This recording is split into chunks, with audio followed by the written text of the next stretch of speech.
Great news everyone. According to the Australian Bureau of Statistics, we've all just received a collective pay rise.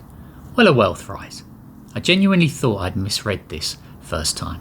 The latest figures released yesterday show that total household wealth in Australia jumped by 2.5% in the December quarter. We are now sitting on a record $18.8 trillion. To put that in perspective, the value of our homes and land shot up by over 368 billion in just 3 months. On paper, we are richer than we've ever been. I'm sure this is good to know when you're buying your groceries, standing at the pump and settling your electricity bill. Because let's look at the actual math.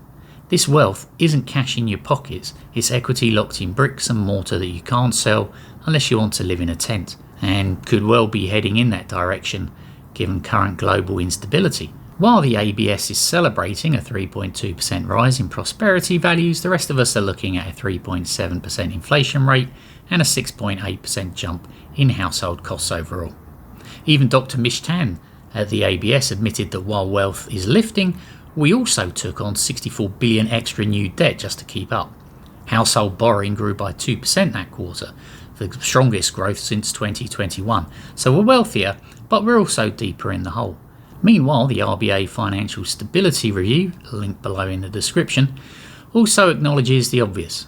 The report provides the qualitative context for why the wealth jump isn't being felt by many households. It notes cost of living. Higher prices for essential services, utilities and health continue to absorb the modest gains in nominal wages, and explicitly describes this as a challenging environment, where high household wealth on paper does not translate into increased spending because of the combined drag of higher taxes and interest rates. This chart shows how customer sentiment is still at lows that the RBA has described as at a recessionary level. Maybe we're not doing so well when our national success is measured by how expensive it is to have a roof over your head.